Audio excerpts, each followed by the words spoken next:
ശ്രീലങ്ക എത്തി ഒരുപാട് ട്രെയിനിൽ യാത്ര ചെയ്തു, എന്നാൽ ഒരു ബസ് യാത്ര ചെയ്തിട്ടില്ല. ഇന്നൊരു ബസ് യാത്രയാണ്. തിരുക്കോണമല എന്ന സ്ഥലത്താണുള്ളത്. ഇവിടുന്ന് 110 കിലോമീറ്റർ മാറിയുള്ള ദാമ്പുള്ള എന്ന സ്ഥലത്തേക്കാണ് ഞങ്ങൾ ഇന്ന് യാത്ര ചെയ്യുന്നത്. ഞങ്ങളിപ്പോ ഇവിടുന്ന് ഭക്ഷണമൊക്കെ കഴിച്ച് വന്നതേ ഉള്ളൂ. ഇതുവഴി ഒരു മാനൊക്കെ നടന്നു പോകുന്നുണ്ട്. ഇത് ട്രിങ്കോയിലെ ബസ് സ്റ്റാൻഡിലുള്ള ഭാഗം തന്നെയാണ്. ഞങ്ങൾ ഈ കാണുന്ന ഹോട്ടലിൽ നിന്നാണ് ഭക്ഷണം കഴിച്ചത്. നല്ല ഫുഡ് തന്നെയായിരുന്നു. ഇടിയപ്പവും മീൻകറിയാണ് കഴിച്ചത്. ഈ സമയത്തിനിപ്പം ബസ് ഉണ്ടോ എന്ന് നോക്കണം.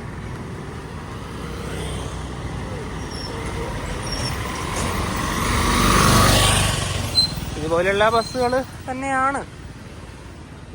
കാൻഡി ഹമ്പന്തോട്ട ഭാഗത്തേക്കുള്ള ബസ്സുകളാണ് ഈ ഒരു പ്ലാറ്റ്ഫോമിൽ വരിക. അങ്ങനെ ഓരോ പ്ലാറ്റ്ഫോമായിട്ടുണ്ട്.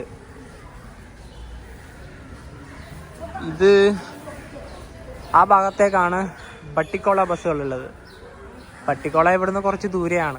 നമ്മളിപ്പോൾ നിൽക്കുന്ന ട്രിങ്കോ അഥവാ തിരുക്കോണമലയ്ക്ക് സ്ഥിതി ചെയ്യുന്നത് ശ്രീലങ്കയുടെ ഈസ്റ്റേൺ പ്രൊവിൻസ് ആണ്. നമ്മൾ പോകുന്ന ഡാമ്പുളയാണെങ്കിൽ സെൻട്രൽ പ്രൊവിൻസ്. പിന്നെ നമ്മൾ കയറി വരുമ്പോൾ കൊളംബോ ബസ് കണ്ടില്ലേ? ഈ കൊളംബോ ബസ്സിൽ കയറി കഴിഞ്ഞാലും ഡാമ്പുളയിൽ ഇറങ്ങാൻ പറ്റുന്നതാണ് അവിടെ ചോദിച്ചപ്പോൾ പറഞ്ഞത്. പോയി ഒന്നും കൂടെ അന്വേഷിച്ച് നോക്കാം. ബസ്സുകാരോട് തന്നെ ചോദിക്കാം, അതാ നല്ലത്. കൊളംബോ ബസ് ഉണ്ട്. ഡാമ്പുള്ള ബസ് കൊളംബോയിലേക്കുള്ള ബസ്സിന് തന്നെയാണ് കയറേണ്ടത്. നമുക്ക് എന്തായാലും മുന്നിലിരിക്കാം.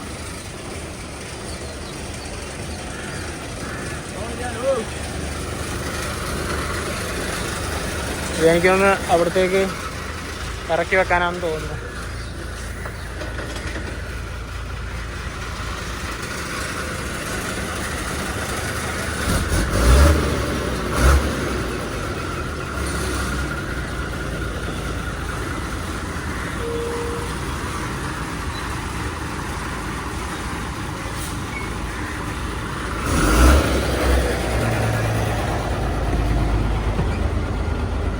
ഏറ്റവും പുറകിലൊന്നും ഇരിക്കുന്നില്ല, നമുക്ക് ഇവിടെ ആയിട്ടിരിക്കാം. ഇവിടുന്ന് എന്തായാലും ഒരു ചെറിയൊരു വ്യൂ കിട്ടും. പിന്നെ ഇവിടെ ഈ ഗ്ലാസ്സൊക്കെ തുറന്നു വെക്കാനുള്ള ഒരു ചെറിയൊരു സെറ്റപ്പ് ഉണ്ട്. നല്ല ചൂടല്ലേ ഇപ്പൊ അടച്ചിട്ടിരിക്കുന്ന സമയത്ത്? ഭയങ്കര ചൂടാണ്. അതുപോലെ തന്നെ നമ്മുടെ ബസ്സിന്റെ ഫ്രണ്ട് വ്യൂ ഇല്ലേ, പഴയ മോഡലാണ്. എന്തായാലും ഇവിടുന്ന് ഇത്രയുള്ള ഒരു വ്യൂ എന്തായാലും കിട്ടും. ആ നടുക്ക് സംഭവം ഏതാ ഒരു കോല് പോലെ കിടക്കുന്നില്ലേ, അതാണ്. അത് മാത്രല്ല രാവിലെ തന്നെ ചന്ദനത്തിരി കത്തിച്ച് വെച്ചിട്ടുണ്ട്. പിന്നെ വല്ലാത്തൊരു സ്മെല്ലാണ് ഈ ബസ്സിന്റെ അകത്ത്. അതെ. പിന്നെ അതുപോലെ തന്നെ മേലെ നമ്മുടെ എന്താ പറയാ, ഈ ബുദ്ധിസ്റ്റ് റിലേറ്റഡ് ആയിട്ടും എല്ലാ തരത്തിലുള്ള ഹിന്ദു റിലേറ്റഡ് ആയിട്ടുള്ളായാലും എല്ലാ തരത്തിലുള്ള ചിത്രങ്ങളുണ്ട്. അത് ഈ ശ്രീലങ്കൻ ബസ്സിൽ കയറുമ്പോൾ നമുക്ക് കാണാൻ വേണ്ടി കഴിയും. ഇനിയിപ്പോൾ എത്ര മണിക്കൂർ കൊണ്ട് എത്തും, എത്രയാണ് ടിക്കറ്റ് ചാർജ് ഒന്നും അറിയില്ല. നമുക്കത് വഴി എന്തായാലും കാണാമല്ലോ. സമയം 9:40 ഈ വണ്ടി എപ്പോഴാണ് പോകുന്നതൊന്നും അറിയില്ല. കാരണം വേറെ ഒരു കൊളംബോ വണ്ടികൾ പോലും ഇല്ല നിലവിൽ. അതിനകത്ത് നല്ല ചൂടല്ലേ? ഇതിന്റെ അകത്ത് നല്ല ചൂടുമാണ്. പിന്നെ ഈ ചന്ദനത്തിരിന്റെ നല്ല സ്മെല്ലും കൂടിയാണ്. ഭയങ്കര ഇങ്ങനെ അടച്ചിട്ട ഒരു പ്രതീതി അല്ലേ? അതേ ഉള്ളു. അതേ ഇവിടുത്തെ എല്ലാ ബസ്സും അങ്ങനെ തന്നെയാണ്. വണ്ടി പുറപ്പെടുമ്പോൾ നല്ല പാട്ടൊക്കെ വെച്ചിട്ട് പോകും. കാരണം പൊതുവെ പ്രൈവറ്റ് ബസ്സുകളൊക്കെ അങ്ങനെയാണ്. പിന്നെ വണ്ടി പോകുന്ന റൂട്ടൊക്കെ എഴുതിയിട്ടുണ്ട് കേട്ടോ. കൊളംബോ, യക്കാല, എന്താ പറയാ, പൊൽഗവേല, കുർണഗേല എന്നൊക്കെ പറഞ്ഞ വഴി. ദാമ്പുള്ള എന്ന് എഴുതിയിട്ട്. പിന്നെ ഇതിന്റെ പിറകെ തന്നെ കാൻഡിയിലേക്ക് പോകുന്ന വേറൊരു ബസ്സാണ്. ഇതിന് പോയാലും നമുക്ക് ദാമ്പുള വഴി പോവാം. പക്ഷെ ഏതായാലും നമ്മുടെ വണ്ടി പോയ ശേഷം മാത്രമേ ഇത് പോവുള്ളൂ. അങ്ങനെ നിരക്കനെ വണ്ടി ഇങ്ങനെ നിർത്തിയിട്ടിട്ടുണ്ട്. ദാമ്പുള്ളിലേക്ക് ഈ ബസ്സിൽ പോവാണ്. ഇതിപ്പോ തന്നെ ഇവിടുന്ന് എടുക്കും.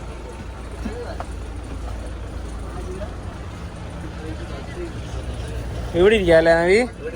വെറുതെ ആ ബസ്സിൽ കയറിയിരുന്നു. നമ്മുടെ നേരത്തെ കയറിയ ബസ്സിന്റെ തൊട്ട് പുറകിൽ തന്നെ ഈ ബസ് ഉണ്ടായിരുന്നു. കൊളംബോന്ന് കണ്ടപ്പോഴാണ് അതിൽ പെട്ടെന്ന് തന്നെ ചാടി കയറിയത്. അതിലാണെങ്കിൽ ഒരു വല്ലാത്തൊരു സ്മെല്ലൊക്കെ ആയിരുന്നു, ഈ ചന്ദനത്തിരിയൊക്കെ കത്തിച്ച് വെച്ച്. ഇത് കുറച്ചും കൂടെ ഒരു സ്പേസ് ഉള്ള നല്ല വിസ്താരമുള്ള ഒരു വണ്ടി തന്നെയാണ്. അപ്പോൾ ഇതിൽ കയറിയപ്പോൾ ഡ്രൈവർ എത്ര മണിക്കൂർ കൊണ്ട് എത്തുന്ന പറഞ്ഞേ? 2 മണിക്കൂർ എന്നാ പറഞ്ഞത്. അറിയില്ല. പോകുന്ന റൂട്ട് എന്ന് പറഞ്ഞാൽ എന്താ പറയാ, ഒരു ഫോറസ്റ്റ് റൂട്ട് വഴിയാ പോകുന്നത്. ആനയൊക്കെ ഉണ്ടാകുന്ന വഴിയാണ്. കാണാൻ പറ്റുമെന്നൊന്നും അറിയില്ല. അതായത് ഈ ബസ് സ്റ്റാൻഡിൽ തന്നെ നമ്മളിപ്പം 1 മണിക്കൂർ വെറുതെ കളഞ്ഞു. 10:20 ട്രിങ്കോന്ന് ഇതാ ബസ് എടുത്തു. എത്ര മണിക്കിനി ഇപ്പോൾ അവിടെ എത്തും നമുക്ക് നോക്കാം.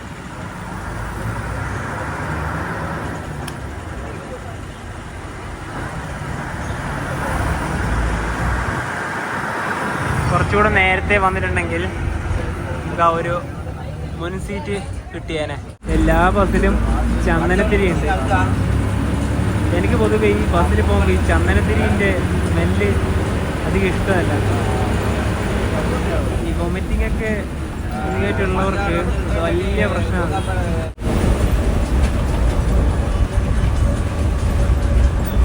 ബസ് നല്ല പോക്ക് തന്നെയാണ് പോകുന്നത്.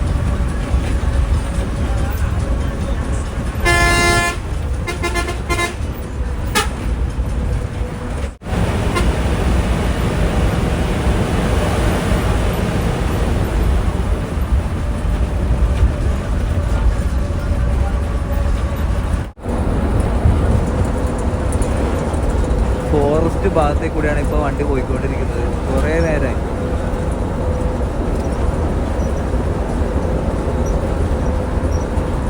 പോകുന്ന വഴിയൊക്കെ അത്യാവശ്യം നല്ല റോഡാണ് കേട്ടോ. അത്യാവശ്യം നല്ല രീതിയിൽ വണ്ടികളൊക്കെ പോകുന്ന വഴി തന്നെയാണ്. നേരത്തെ പറഞ്ഞല്ലോ ആനയൊക്കെ ഉണ്ടാകുന്ന ഒരു റൂട്ടാണ്. ആ റൂട്ട് തന്നെയാണ്. ഇതുവഴി വണ്ടിയിൽ പോകുന്ന സമയത്ത് ആനയൊക്കെ റോഡ് വഴി ക്രോസ് ചെയ്യാറുണ്ട്. പക്ഷെ നമ്മൾ പോകുന്ന സമയത്ത് ആനയൊന്നും കാണാൻ വേണ്ടി ചാൻസ് കാണുന്നില്ല. അതാ ഇവിടെയൊക്കെ സൈൻ ബോർഡ് ഉണ്ട്.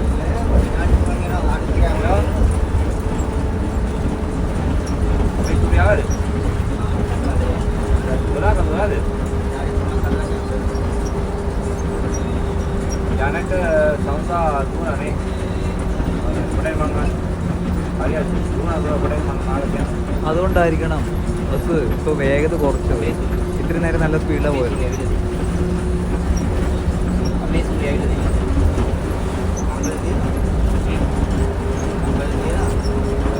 ദാമ്പുള്ളയിലേക്ക് 10 കിലോമീറ്റർ ഉണ്ട്. സിഗിരിയിലേക്ക് പോകുന്ന ടൂറിസ്റ്റുകളൊക്കെ ഇവിടെ ഇറങ്ങി.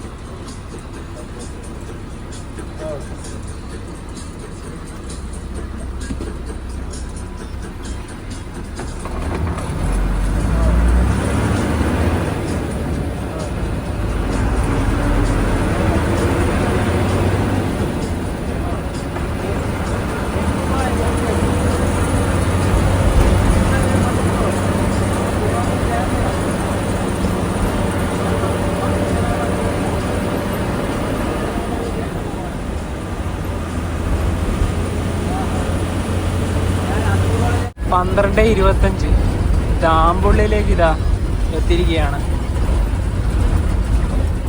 പെട്ടെന്ന് തന്നെ എത്തി.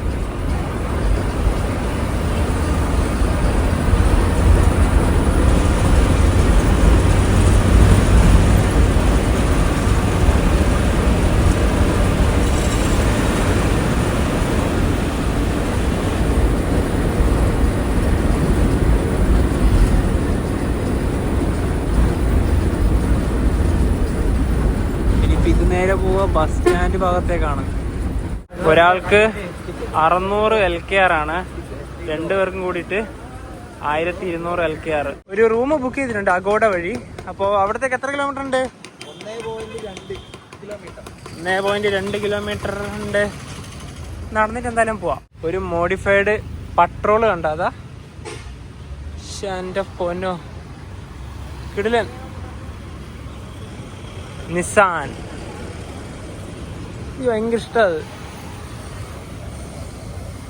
അപ്പൊ ഇവിടെയൊക്കെ ശ്രീലങ്കേന്റെ ജേഴ്സി ഒക്കെ കിട്ടുമല്ലോ.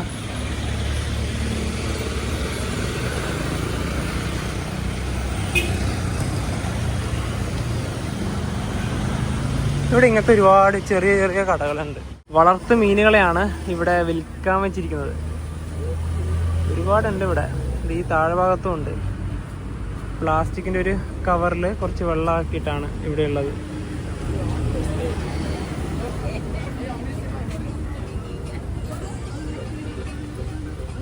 പച്ചക്കറിയും ഫ്രൂട്ട്സൊക്കെ കിട്ടുന്ന കടകളൊക്കെ ഇവിടെ ധാരാളമായിട്ടുണ്ട്. ഇതാണ് ദാമ്പുള്ള ബസ് സ്റ്റാൻഡ്. ഈ കൊളംബോ ഭാഗത്തേക്കും കാൻഡി ഭാഗത്തേക്കെല്ലാം പോകുന്ന ബസ്സുകൾ നിർത്തുന്നത് അത് വേറെ ഭാഗത്താണ്. സിഗിരിയ ഭാഗത്തേക്കുള്ള ബസ്സുകളൊക്കെ ഇവിടെ നിന്നാണ് കിട്ടുക. നവീനൊക്കെ വേർത്ത് കുളിച്ചൊരു പരുവായി. അങ്ങനെ നമ്മളെടുത്ത ഒരു പ്രോപ്പർട്ടീൻ്റെ ഇവിടെ എടുത്തിരിക്കുകയാണ്. ദാമ്പുള്ള ടൂറിസ്റ്റ് റിസോർട്ട്. അപ്പോൾ ഇവിടെ തന്നെയാണത്.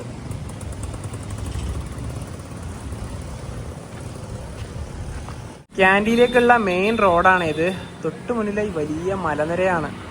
ഇവിടെയാണ് പ്രോപ്പർട്ടി ഉള്ളത്. പിന്നെ നമ്മുടെ ചെരുപ്പൊക്കെ വെക്കാൻ ഇവിടെ ഒരു സ്റ്റാൻഡ് ഉണ്ട്. റോക്ക് വ്യൂ പോയിന്റ്, അത് നമുക്ക് പിന്നീട് പോവാം. അകത്തേക്ക് കയറി ഇവിടെ നമ്മുടെ ചെക്കിനൊക്കെ ചെയ്ത് പാസ്പോർട്ട് മാത്രമേ അവർ ചോദിച്ചുള്ളൂ, വേറെ ചോദിച്ചില്ല. ഇതാണ് നമ്മളെടുത്ത മുറി. നല്ല വൃത്തിയുള്ള ചെറിയ മുറി എന്ന് പറയാം. ഇത് കൊതുക് വലയാണ്. ഇവിടെ കൊതുക് ശല്യം ഉണ്ടോയെന്ന് അറിയില്ല, രാത്രി കിടന്നാൽ മാത്രമേ അറിയാൻ പറ്റുള്ളൂ. അപ്പോൾ അത്യാവശ്യം വേണ്ട 2 ചെയർസും ടേബിളും ഒരു മിററും. പിന്നെ ഇത് നോൺ AC റൂമാണ്, ഫാനുണ്ട്. പ്ലഗ് പോയിൻ്റൊക്കെ നമ്മുടെ ഇന്ത്യൻ ടൈപ്പും ഇവിടെ അവൈലബിൾ ആണ്. നമ്മളതിൽ അഡാപ്റ്റർ ആയാലും ഉണ്ട്, അതുകൊണ്ട് കുഴപ്പമില്ല. പിന്നെ ഇവിടെയും വലിയൊരു മിററുണ്ട്. ഇനിയിപ്പോൾ ടോയ്ലറ്റിൻ്റെ ഭാഗത്തേക്ക് വരുവാണെങ്കിൽ നല്ലൊരു ടോയ്ലറ്റ് തന്നെയാണ്. ഹീറ്റർ ഇവിടെ അവൈലബിൾ ആണ്. വാഷ് ഏരിയയൊക്കെ ഓക്കെയാണ്. ഈ ഒരു പൈസക്ക് വെർത്തായ മുറി തന്നെ പറയാം. ഇത് കണ്ടുപിടിക്കാൻ വലിയ ബുദ്ധിമുട്ടുണ്ടായില്ല, കാരണം മെയിൻ റോഡിന്റെ ഭാഗത്ത് തന്നെയാണ് ഈ പ്രോപ്പർട്ടി ഉള്ളത്. അതുപോലെ തന്നെ റൂമിന്റെ റേറ്റ് പറയുകയാണെങ്കിൽ ലഗ് റുപ്പീസ് 3018 ആണ് വരുന്നത്. അത് നമ്മളെ ഇന്ത്യൻ റുപ്പീസ് കൺവേർട്ട് ചെയ്യുകയാണെങ്കിൽ ഏകദേശം ഒരു 863 രൂപ. ആ രൂപക്കുള്ള ഒരു റൂം കാണുമ്പോൾ തന്നെ നമുക്ക് മനസ്സിലാവുന്നുണ്ട്. അതെ, നമ്മുടെ രണ്ടുപേരുടെയും കോലം കണ്ടില്ലേ, ആകെ വേർത്ത് കുളിച്ചൊരു പരിവായിട്ടാണുള്ളത്. ഇനി ഞങ്ങൾ ഫ്രഷ് ആയിട്ട് വൈകുന്നേരം മാത്രമേ നഗരത്തിന്റെ കാഴ്ചകളിലോട്ട് ഇറങ്ങുന്നുള്ളൂ. അപ്പൊ ഇനി എന്തായാലും കുറച്ചു നേരം റെസ്റ്റ് ഒക്കെ എടുത്ത് ഈ വെയിലെന്തായാലും ഒന്ന് കുറയട്ടെ. സമയം രാത്രി 7 മണിയായി. ഞങ്ങൾ ഒരു 5 മണി സമയത്ത് ടൗണിന്റെ ഭാഗത്തേക്ക് ഇറങ്ങാനൊരു പ്ലാൻ ഉണ്ടായിരുന്നു. പക്ഷേ ഡാംബുള്ളയിൽ വന്നിട്ട് പോകേണ്ട ഒരു പ്രധാനപ്പെട്ട ഒരു സ്ഥലമുണ്ട്, അവിടത്തേക്ക് നേരെ പോയി. പിന്നെ തിരിച്ചെത്തുമ്പോൾ വൈകി. ഇനിയിപ്പോൾ നേരെ ഒരു ഹോട്ടലിന്റെ ഭാഗത്തേക്കാണ് പോകുന്നത്. ആ പോയ ഭാഗത്തെ കാഴ്ചകളൊക്കെ നിങ്ങൾ അടുത്ത ദിവസത്തെ വീഡിയോയിൽ കാണാം. നമ്മൾ റൂം എടുത്ത ഭാഗത്ത് തന്നെ കുറച്ച് ഹോട്ടലുകൾ ഉണ്ട്. ഇതൊരു പ്രധാനപ്പെട്ട ഒരു സ്ട്രീറ്റ് ആണ്. ഇവിടുന്ന് ലേറ്റേ ഇല്ല. ഈ ശ്രീലങ്കയിലെ പ്രധാനപ്പെട്ട നഗരങ്ങളിലെ ഹോട്ടലുകളൊക്കെ, ഹോട്ടൽ മാത്രമല്ല കടകളൊക്കെ ഒരു 8 മണി ആകുമ്പോഴേ ക്ലോസ് ആവും. അപ്പോൾ നമ്മൾ അതിന് മുന്നേ പോയിട്ട് ഭക്ഷണമൊക്കെ കഴിക്കുവാണെങ്കിൽ കഴിക്കണം, പിന്നെ ഒന്നും ഉണ്ടാവില്ല. ഈ ഭാഗത്ത് തന്നെ ഒരു ഫാമിലി റെസ്റ്റോറൻറ്റ് കാണുന്നുണ്ട്. ഞങ്ങൾ ഓർഡർ ചെയ്തത് പൊറോട്ടയും മീൻകറിയാണ്. ഇവിടെ എല്ലായിടത്തും മീൻകറി കിട്ടും. ഇന്ന് രാത്രിക്ക് എന്നാൽ 3 പൊറോട്ടയും നല്ല ചൂട് പൊറോട്ടയും ഒരു മീൻ കറിയും വാങ്ങിച്ച് ഒരു വലിയൊരു പീസ് തന്നെ മീൻകറിയിലുണ്ട്. ഇവിടെ എല്ലാ ബേക്കറികളിലും ഹോട്ടലുകളിലും ഫിഷ് റോള് കിട്ടും. അതായത് മീനിൻ്റെ ഒരു ഐറ്റമാണേ. നമ്മുടെ നാട്ടിൽ ചിക്കൻ റോളൊക്കെ ഇല്ലേ, അതുപോലെ തന്നെ ഇവിടെ ഫിഷ് റോളാണ് കൂടുതലും. ഇവിടെ വെറൈറ്റി റൈസുകളുണ്ട്. പിന്നെ ഇതൊക്കെ ഓരോരോ നോൺ വെജ് ഐറ്റംസ് ആണ്. ഇത് ചിക്കനാണെന്ന് തോന്നുന്നു. ഇത് ചിക്കൻ്റെ വേറൊരു ഐറ്റം, ഇത് ചിക്കൻ കറി. പിന്നെ ബീഫും ഉണ്ട് ഇതിൻ്റെ കൂടെ തന്നെ, ഫിഷും ഉണ്ടാവാം. ഭക്ഷണമൊക്കെ കഴിച്ച് ഞങ്ങൾ ബുക്ക് ചെയ്ത പ്രോപ്പർട്ടിന്റെ ഭാഗത്തേക്ക് വന്നിരിക്കുകയാണ്. 570 LKR ആയത്, അതായത് ഇന്ത്യൻ രൂപയിലേക്ക് മാറുമ്പോൾ 163 രൂപ. അതുപോലെ തന്നെ 1 കുപ്പി വെള്ളം കൂടെ വാങ്ങി. ഓൾറെഡി നേരത്തെ വാങ്ങിയതുണ്ട്. ഇവിടെ ഉണ്ടല്ലോ ശ്രീലങ്കയിൽ 1 ലിറ്റർ വെള്ളം കിട്ടും. അതിന് പുറമെ ഇതുണ്ടോ, ഇത് മാക്സിമം 1.5 ലിറ്ററാണ്. നമ്മുടെ നാട്ടിൽ 1.5 കിട്ടുള്ളൂ, 2 ലിറ്റർ അങ്ങനെ കിട്ടുള്ളൂ. അപ്പൊ ഇവിടെ ഇതിന്റെ പൈസ വരുന്നത് 130 ലങ്കൻ റുപ്പീസ്, അതായത് ഏകദേശം ഇന്ത്യൻ റുപ്പീസിലേക്ക് വരുവാണെങ്കിൽ 37 രൂപ വരുന്നുണ്ട്. വെള്ളത്തിന്റെ പൈസ നോക്കുവാണെങ്കിൽ ഇവിടെ കുറച്ച് കൂടുതലാണ്. ചില പ്രൊഡക്റ്റുകൾ നമ്മൾ വാങ്ങുന്ന സമയത്ത് നല്ല പൈസയാണ്. ചിലതിപ്പോ നമ്മളിപ്പോ കഴിച്ച ഒരു രീതിയിലുള്ള റെസ്റ്റോറന്റിലൊക്കെ പോയി കഴിഞ്ഞാൽ ചെറിയ രീതിയിൽ ഫുഡൊക്കെ കിട്ടും. പൈസ ഇപ്പൊ കഴിച്ച ഭക്ഷണം കുഴപ്പമൊന്നുമില്ല, നല്ല ടേസ്റ്റ് ഒക്കെ ഉണ്ടായിരുന്നു. എനിക്കൊന്ന് ഞങ്ങൾ ഇതുവരെ യാത്ര ചെയ്തതിൽ വെച്ച് ഏറ്റവും കൂടുതൽ എക്സ്പെൻസീവ് നമുക്ക് മനസ്സിലാക്കിയത് ഗോൾ ഭാഗത്ത് പോയ സമയത്താണ്. ഗോൾഡിലാണ് നല്ല എക്സ്പെൻസീവ് ശ്രീലങ്കയിൽ. അതെ അതെ. ഇനി അതുപോലെ തന്നെ നമ്മുടെ ഡാംബുള്ളന്റെ ഒരുപാട് കാഴ്ചകൾ നമുക്ക് കാണേണ്ടതായിട്ടുണ്ട്. നാളെ രാവിലെ നമ്മൾ നേരത്തെ ഉറങ്ങി എണീറ്റ് ആ കാഴ്ചകളൊക്കെ പകർത്താൻ വേണ്ടി പോകുന്നുണ്ട്. ഒരു 6 മണി സമയമാകുമ്പോൾ നമുക്ക് പോവാം. രാവിലെ 6:20 നല്ല വെയിലൊക്കെ വന്ന്.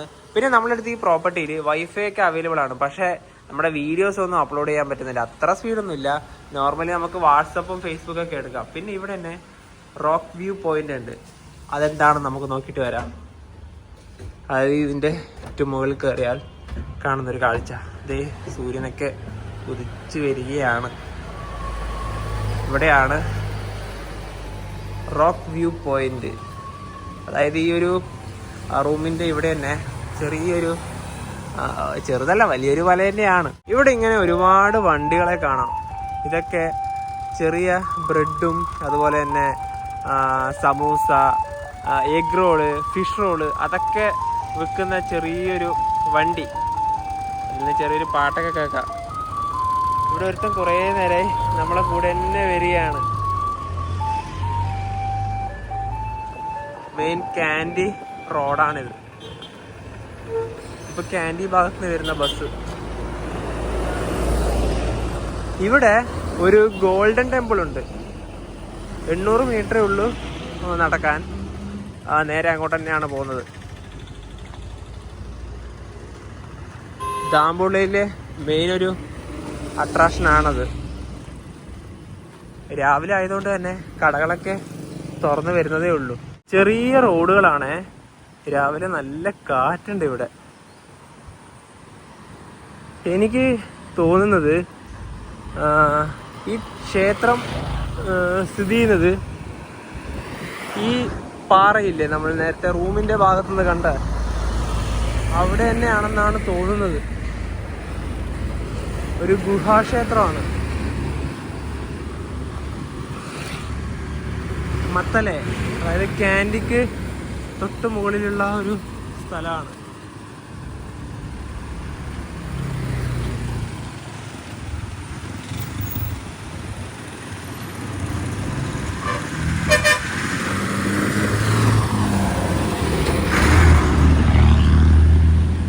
റോഡ് സൈഡിൽ തന്നെയാണ് ക്ഷേത്രം ഉള്ളത്. The golden temple Dambulla. ബുദ്ധിസവുമായി റിലേറ്റഡ് ആയിട്ടുള്ള സ്തൂപങ്ങളൊക്കെ ഇവിടെ കാണാം.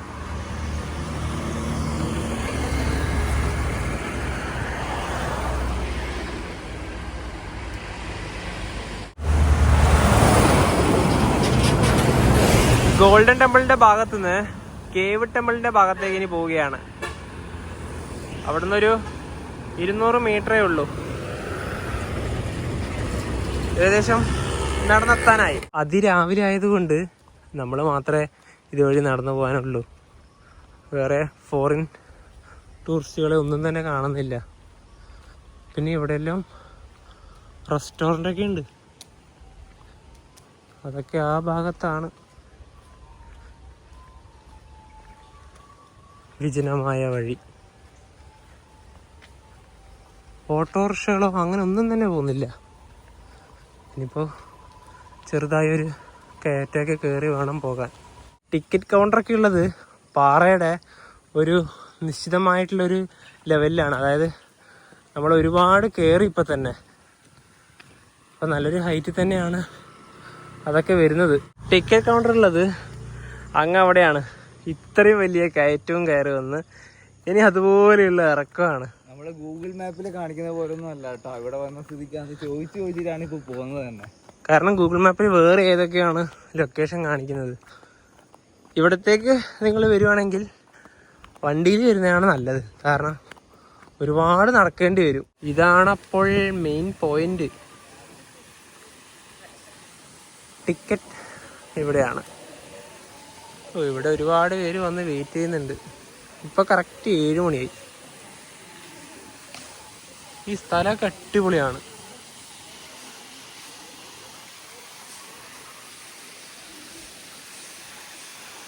അപ്പോൾ ഇതുവഴിയാണ് കയറി പോകേണ്ടതെന്ന് തോന്നുന്നു. ടിക്കറ്റ് കൗണ്ടർ ഓപ്പൺ ആയില്ല.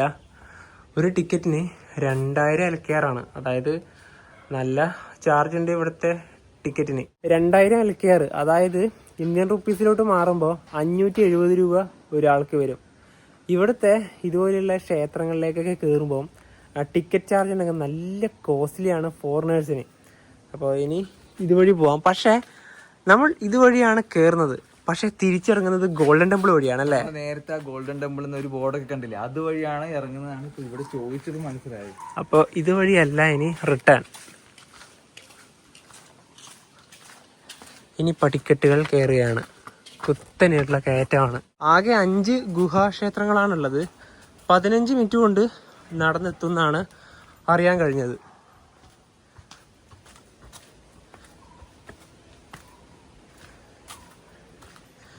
റൂമിൻ്റെ ഭാഗത്തുനിന്ന് നമ്മളൊരു റോക്ക് വ്യൂ കണ്ടില്ലേ, അതേ പാറയിൽ തന്നെയാണ് ഈ ക്ഷേത്രവും.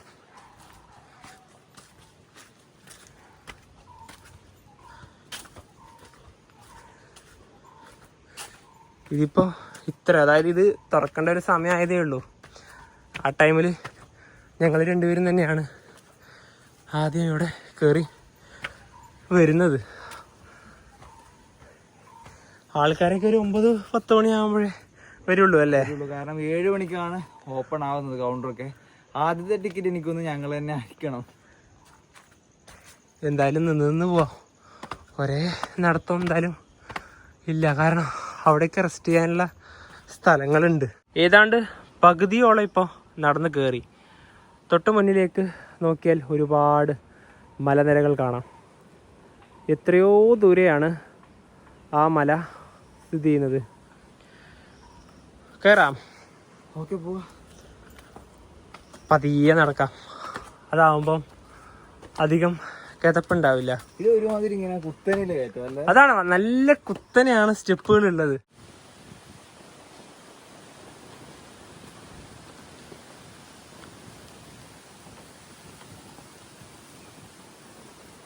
ചെരുപ്പ് ഇവിടെ വെക്കാനുള്ള സൗകര്യമുണ്ട്. അപ്പോൾ ഇനി ഇതുവഴിയാണ് കയറേണ്ടത്. ഇത്ര വലിയ പാറയാണെന്ന് നോക്കിയേ. നമ്മൾ എത്രയോ അടുത്താണ്. ഇവിടെ മുഴുവനും കുരങ്ങുകളാണ്. ടിക്കറ്റ് ചെക്ക് ചെയ്യുന്ന ഭാഗം ഇവിടെയാണ്. ഇത്രയും വലിയ പാറയുടെ ഈ താഴെ ഭാഗത്ത് ഈ ക്ഷേത്രമൊക്കെ എങ്ങനെയായിരിക്കും നിർമ്മിച്ചിട്ടുണ്ടാവുക അല്ലേ? നമ്മൾ മാത്രമല്ല, നമുക്ക് മുന്നേയും കുറേ ആൾക്കാർ ഇവിടെ വന്നിട്ടുണ്ട്. ഇതാ വരുന്ന വഴിയിലെ ആരും ഇല്ലാതെ ഉള്ളൂ.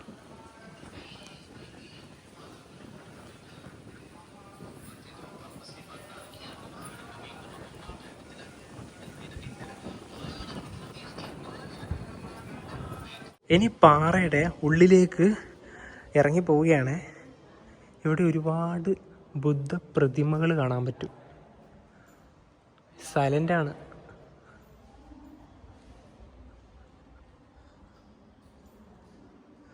എത്ര വലിയൊരു പ്രതിമയാണിത് നോക്കിയേ. ഇതൊക്കെ എങ്ങനെ കൊത്തി ഉണ്ടാക്കുന്നല്ലേ? ഒരു അത്ഭുതം തന്നെയാണ്. ഈ മുകളിൽ പാറയാണിത്.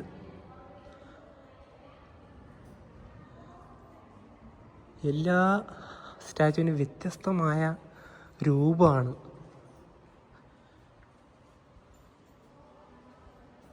എവിടെയും തൊടാനൊന്നും പാടില്ല എന്ന് പറഞ്ഞിട്ട് എഴുതിയിട്ടൊക്കെ ഉണ്ട്. അതുപോലെ ഇരിക്കാനും പാടില്ല. എല്ലാം നടന്ന് കാണാം. പുറത്തുനിന്ന് കണ്ട ആ വലിയ പാറയുടെ ഭാഗങ്ങളാണിത്.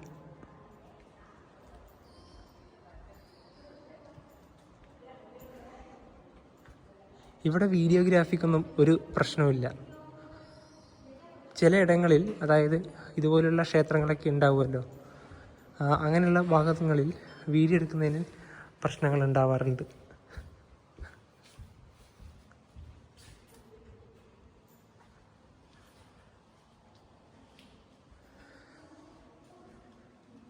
ഇതെന്താണെന്ന് ഇവിടെ അതിൻ്റെ ചെറിയൊരു ഡിസ്ക്രിപ്ഷനൊക്കെ ഇതിൽ കൊടുത്തിട്ടുണ്ട്. അങ്ങനെ ആദ്യത്തെ ഒരു ഭാഗത്തുനിന്ന് പുറത്തേക്ക് ഇറങ്ങാം.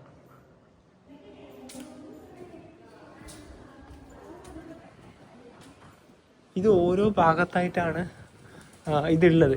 ഇപ്പം നമ്മൾ കയറിയത് ഇവിടെയാണല്ലോ, അതിൻ്റെ മറ്റൊരു ഭാഗം ഉള്ളത് അവിടെയാണ്. അതായത് 5ഓളം ക്ഷേത്രങ്ങൾ ഇവിടെ ഉണ്ടല്ലോ. 1, 2, 3, 4, 5, ആകെ 5 കേവ് ടെമ്പിൾ ഉണ്ട് എന്ന് പറഞ്ഞില്ലേ? അത് എല്ലാം ഇവിടെയാണ്. അതും ഈ വലിയ പാറയുടെ താഴെ. 1ാമത്തേൽ കയറി, 2ാമത്തേലും കയറി, 3ാമത്തെ ക്ഷേത്രത്തിൻ്റെ അകത്തേക്ക് കയറാം.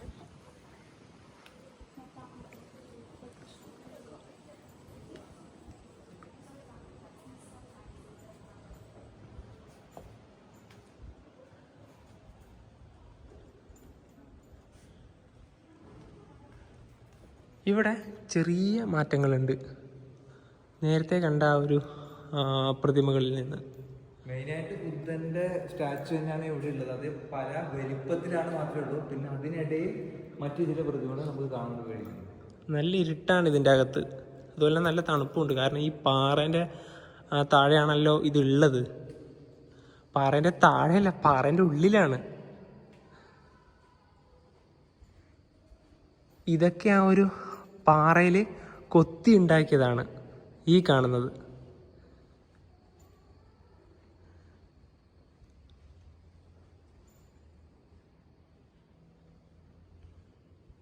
അധികം ആൾക്കാരൊന്നും ഇല്ലാത്തത് തന്നെയാണ് നല്ലത്.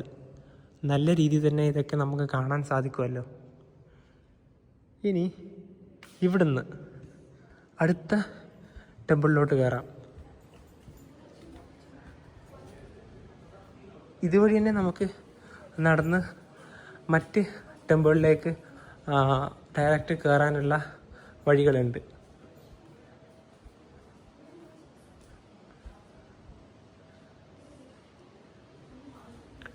ഇതാണ് അടുത്ത ക്ഷേത്രഭാഗം.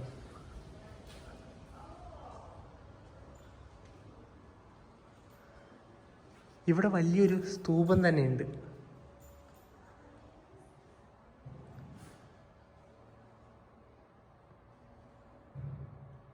ഇത് ചെറിയൊരു ഇത്ര മാത്രമേ സ്പേസ് ഉള്ളൂ. നേരത്തെ 2 കയറിയല്ലോ, അത് വലിയതായിരുന്നു. ഇവിടുത്തെ മെയിൻ ഒരു കാഴ്ച ഈ സ്തൂപം തന്നെയാണ്. 4 ക്ഷേത്രത്തിലും കയറി ഇനി അവസാന ക്ഷേത്രത്തിലേക്ക് പോവുകയാണ്. 5ാമതായുള്ള ക്ഷേത്രം ഇവിടെയാണ്. ഈ പാറ ഇറങ്ങി പോകുമ്പോഴും തന്നെ ഈ പാറയിൽ നിർമ്മിച്ച പടിക്കെട്ടുകൾ കാണാം. നല്ല രസമാണ്. ഇതിൻ്റെ അപ്പുറത്താണ് കുരങ്ങന്മാരുള്ളത്. ഈ മരത്തിൽ മുഴുവനും കുരങ്ങന്മാർ തന്നെയാണ്.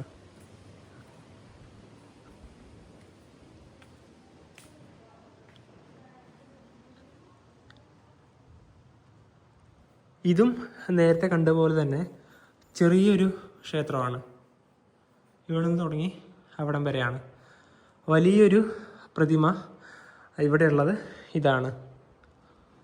ഇതിൻ്റെയൊക്കെ ഹൈറ്റ് കുറച്ച് കൂടുതലുണ്ട്. അതുകൊണ്ട് നമ്മളെ തലയൊന്നും ഈ പാറയിലൊന്നും വന്നിരിക്കൂല. കാരണം നല്ല ഹൈറ്റ് തന്നെയാണ് ഇതൊക്കെ ഉള്ളത്. എത്ര വർഷത്തിൻ്റെ പഴക്കമുണ്ട് ഇവിടെ കാണുന്ന ഓരോന്നിനും.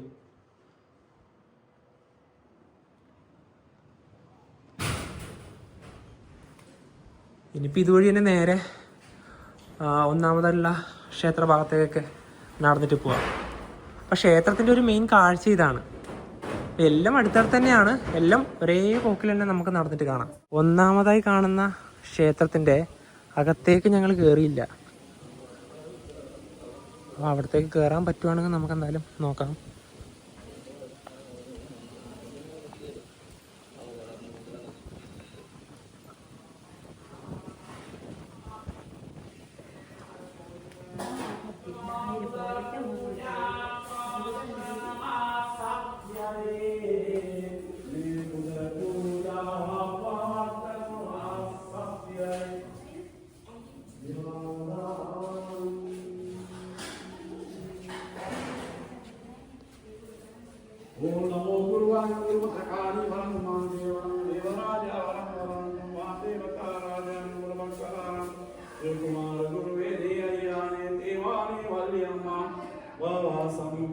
ഈ പ്രതിമയുടെ കാലിൻ്റെ വലിപ്പം കണ്ട എന്നെക്കാളുണ്ട്. ഈ 1ാമതായി കാണുന്ന ക്ഷേത്രത്തിലാണ് പൂജയുള്ളത്.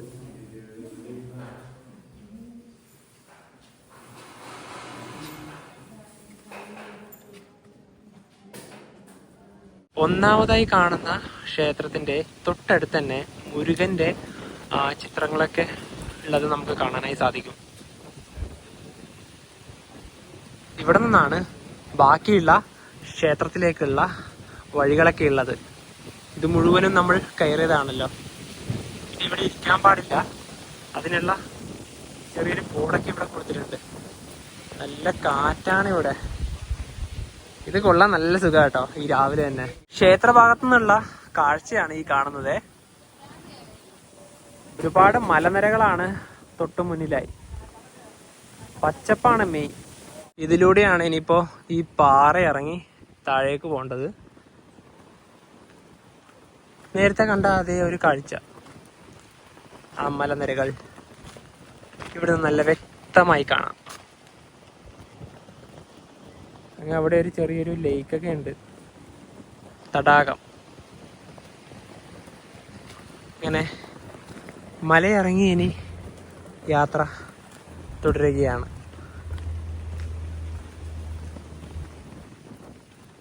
കാറ്റത്ത് ഈ ഫ്ലാഗുകൾ പാറി പറക്കുന്നത് കാണാൻ പ്രത്യേക ഭംഗിയാ. ഇതിലൂടെ തന്നെ ആൾക്കാർ കയറി വരുന്നുമുണ്ട്. ഇപ്പൊ ഗോൾഡൻ ടെമ്പിളിന്റെ അതുവഴിയും നമുക്ക് കയറി വരാം.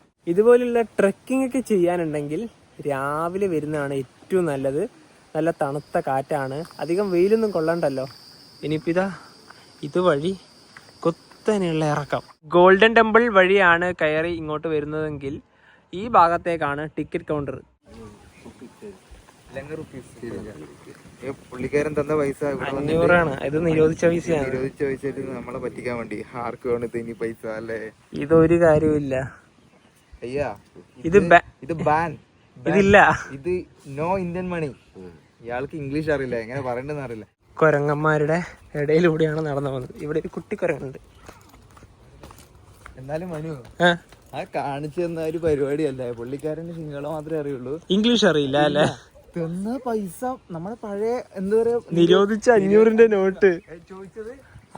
അതായത് നമ്മളോട് ചേഞ്ച് ചെയ്ത് തരുമോ? അതായത് എന്റെ 2 500 ഉണ്ട്, നിങ്ങൾ അതിന് പകരമായിട്ട് എനിക്ക് ₹1,000 തരുമോന്ന് ചോദിച്ചു. പൊന്നെ, ആദ്യമായിട്ടാണ് ഓരെ അങ്ങനെയൊക്കെ പല രീതിയിലുള്ള പറ്റിപ്പ് കണ്ടിട്ടുണ്ടല്ലേ? പിന്നെയോ, ഇതൊരു ഒന്നൊന്നര പറ്റിപ്പായി. പറ്റിപ്പായി. ഗോൾഡൻ ടെമ്പിളിന്റെ ആ ഒരു ഭാഗത്തേക്ക് തന്നെയാണ് ഇത് നേരെ ഇറങ്ങി എത്തുന്നത്. ബുദ്ധന്റെ വലിയൊരു പ്രതിമയാണ് ഇവിടെ. ശ്രീലങ്കയിലെ ഏറ്റവും വലുതും അതുപോലെ തന്നെ ഏറ്റവും നന്നായി സംരക്ഷിക്കപ്പെടുന്നതുമായ ഗുഹാക്ഷേത്ര സമുച്ചയമാണ് ദാമ്പുളയിൽ സ്ഥിതി ചെയ്യുന്ന കേവ് ടെമ്പിൾ. നമ്മൾ ടിക്കറ്റ് ഒക്കെ എടുത്ത് മുകൾ വശത്തേക്ക് കയറി പോയി കഴിഞ്ഞാൽ അവിടെ പാറയുടെ ഭാഗത്തായിട്ട് 5 ഗുഹകളായിട്ട് വ്യാപിച്ചു കിടക്കുന്ന ക്ഷേത്രങ്ങൾ കാണാം. പ്രത്യേകിച്ച് എടുത്തു പറയുകയാണെങ്കിൽ ആ ക്ഷേത്രത്തിനും ആ ഒരു ഗുഹക്ക് അകത്തായിട്ട് ഒരുപാട് പ്രതിമകളും ചിത്രങ്ങളൊക്കെ കാണാൻ വേണ്ടി സാധിക്കും. ഗൗതമ ബുദ്ധനും അദ്ദേഹത്തിന്റെ ജീവിതവുമായി ബന്ധപ്പെട്ട ഒരുപാട് പ്രതിമകളും, ആകെ 153 ബുദ്ധപ്രതിമകളും, ശ്രീലങ്കൻ രാജാക്കന്മാരുടെ 3 പ്രതിമകളും, ദേവന്മാരുടെയും ദേവതകളുമായിട്ടുള്ള 4 പ്രതിമകളും കാണാൻ വേണ്ടി സാധിക്കും. ഒന്നാമത്തെ ഗുഹ ക്ഷേത്രം കഴിഞ്ഞ് രണ്ടാമത്തിലേക്ക് പോകുന്ന ഭാഗത്തായിട്ടാണ് ഹിന്ദു റിലേറ്റഡ് ആയിട്ടുള്ള ചിത്രങ്ങളൊക്കെ കാണാൻ വേണ്ടി കഴിയുന്നത്. അതിനു പുറമെ തന്നെ ബുദ്ധന്റെ ആദ്യ പ്രഭാഷണമൊക്കെ ഈ ഗുഹകളുടെ ചുവരുകളിൽ നമുക്ക് ആലേഖനം ചെയ്തതായിട്ട് കാണാൻ വേണ്ടി സാധിക്കുന്നുണ്ട്. ഈ ക്ഷേത്ര സമുച്ചയം എന്ന് പറയുന്നത് BC 1-ാം നൂറ്റാണ്ടിലേതാണ്. എന്ത് പറഞ്ഞു വന്നാലും ഇതിന്റെ ഒരു പഴക്കം നമുക്ക് നല്ല രീതിയിൽ തന്നെ എടുത്തു കാണുന്നുണ്ടല്ലോ. അതുകൊണ്ട് തന്നെ ശ്രീലങ്കയിൽ തന്നെ ഏറ്റവും മികച്ച രീതിയിൽ സംരക്ഷിക്കപ്പെട്ടിട്ടുള്ള ഒരു സ്ഥലം തന്നെയാണ് ദാമ്പുളയിൽ സ്ഥിതി ചെയ്യുന്ന ഈ കേവ് ടെമ്പിൾ. പാറയൊക്കെ ഇറങ്ങി നേരെ താഴെ എത്തുന്ന ഇവിടെയാണ് ബുദ്ധിസ്റ്റ് മ്യൂസിയം ഉള്ളത്. നല്ലൊരു വാസ്തുവിദ്യയിൽ തന്നെയാണ് ഇത് നിർമ്മിച്ചത്. ഇതിൻ്റെ ഏറ്റവും നടുഭാഗം ഇതാണ്. ഓരോ ഭാഗത്തെയും ഡിസൈൻ കണ്ട ഗോൾഡൻ ടെമ്പിൾ. ശ്രീലങ്കയിലെ ഏറ്റവും പ്രധാനപ്പെട്ട ലോക പൈതൃക കേന്ദ്രങ്ങളിൽ ഒന്നാണിത്. ഇവിടെ നിൽക്കുമ്പോൾ തന്നെ നമ്മൾ ഇറങ്ങി വന്ന ആ ഒരു പാറ, അതായത് നമ്മുടെ കേവ് ടെമ്പിളൊക്കെ ഉള്ള ആ ഒരു ഭാഗം കാണാനായി സാധിക്കും. നല്ലൊരു ഹൈറ്റിൽ തന്നെയാണ് ബുദ്ധൻ്റെ ഈ ഒരു പ്രതിമയും ഉള്ളത്.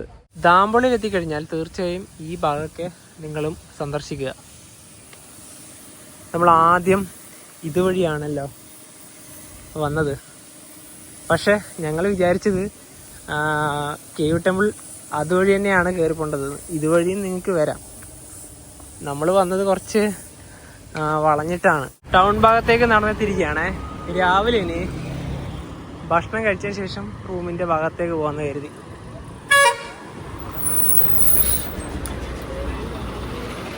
ഇന്നലെ നൈറ്റ് ഞങ്ങൾ വന്ന് കഴിച്ച അതേ ഹോട്ടലിലേക്ക് തന്നെ പോവാം.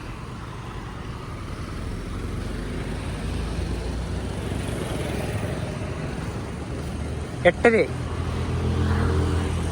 എന്തൊക്കെയാണ് രാവിലെ ഇവിടെ ഉള്ളതെന്നൊക്കെ നോക്കാം. ഇടിയപ്പം കഴിക്കാനാണ് ഒരു പ്ലാൻ ഉള്ളതല്ലേ നവി? ഞങ്ങൾ ഇടിയപ്പമാണ് വാങ്ങിച്ചത്. ഇത് ഇങ്ങനെ ഒരു പേപ്പറിൻ്റെ അകത്തുണ്ടാവും. ഒരു 5-10 ഉണ്ട് കേട്ടോ. 10 സെറ്റാണ് ഒരു പാക്കറ്റ് അകത്ത് ഉണ്ടാവുക. പിന്നെ ഇവിടെ പരിപ്പ് കറിയുണ്ട്, പിന്നെ മീൻ. ഇവിടെ എല്ലായിടത്തും മീൻ കിട്ടും. മീൻ കറിയാണ് കൂടുതലായിട്ടും ശ്രീലങ്ക എത്തി ഞങ്ങളായാലും കഴിച്ചത്. അപ്പം രാവിലത്തെ ബ്രേക്ക്ഫാസ്റ്റ് ഇതാണ്. 740 ലങ്കൻ റുപ്പീസാണ് ഹോട്ടലിൽ ഇപ്പോൾ ആയത്. അതായത് ഇന്ത്യൻ രൂപയിലേക്ക് അത് മാറുമ്പോൾ 210 രൂപ. പിന്നെ ഈ ഡാമുള്ള ഭാഗത്തേക്ക് വരുമ്പോൾ ഇന്നലെ നമ്മൾ ട്രിങ്കോന്ന് ബസ് കയറി വന്നല്ലോ. നമുക്ക് ഒരാൾക്ക് 600 LKR ആണത്. പക്ഷെ അത്രയൊന്നും ഇല്ല, 450 LKR കണ്ടേ ഉള്ളൂ. ഈ പ്രൈവറ്റ് ബസ്സുകാർ പല ഈ ഫോറിനേഴ്സിനൊക്കെ കാണുമ്പോൾ പല റേറ്റ് ആണ്. പക്ഷെ ഗവൺമെന്റ് ബസ്സിനാണ് കറക്റ്റ് പൈസ മാത്രമേ വാങ്ങിക്കുള്ളൂ. അതായത് അവര് ഗവൺമെന്റ് ബസ്സൊക്കെ ആണെങ്കിൽ ടിക്കറ്റ് ഒക്കെ അടിച്ചു തരും. ഇത് പറഞ്ഞാൽ തോന്നുന്ന പൈസയാണ് വാങ്ങുന്നത്. ഫോറിനേഴ്സിനെ കണ്ടു കഴിഞ്ഞാൽ അവർ കൂടുതൽ വാങ്ങും. അതുകൊണ്ട് ശ്രീലങ്കയിലേക്ക് വരുമ്പോൾ ആ ഒരു കാര്യം നോക്കാം. പിന്നെ ഇപ്പൊ മേലെ പോയപ്പോ കണ്ടല്ലോ, പഴയ നിരോധിച്ച് 500 രൂപ തന്നിട്ട് നമുക്ക് അത്രയും ബോധമില്ലാത്ത രീതിയിലാണ് ഇങ്ങോട്ട് പെരുമാറുന്നത്. പുള്ളിക്കാരൻ വരുന്നത് അവർ വയസ്സായ ആളാണ്, പക്ഷെ ആളെ പ്രായം നോക്കണ്ട, പറ്റിക്കാൻ ഒരുപാട് ആൾക്കാരൊക്കെ ഉണ്ട്. അതിലൊന്നും പോയി വീഴാതിരിക്കാം. പിന്നെ അതുപോലെ നമ്മളിപ്പോൾ നിൽക്കുന്നത് ശ്രീലങ്കയിലാണല്ലോ. ലങ്ക എന്ന് നിൽക്കുമ്പോൾ പെട്ടെന്ന് നമ്മുടെ രാവണന്റെ ആ ഒരു ഓർമ്മയിലേക്ക് പെട്ടെന്ന് വരും. അതായത് ലങ്കാധിപനായ രാവണന്റെ കോട്ട കാണാനാണ് ഇനി നമ്മൾ അടുത്തത് പോകുന്നത്. അതിനൊക്കെ വേണ്ടി വെയിറ്റ് ചെയ്യാം. അപ്പം ഈ ഒരു വീഡിയോയിലേക്ക് ഇഷ്ടപ്പെടുന്നതായിരിക്കും. അപ്പം നമുക്ക് മറ്റേ വീഡിയോ ബൈ ബൈ.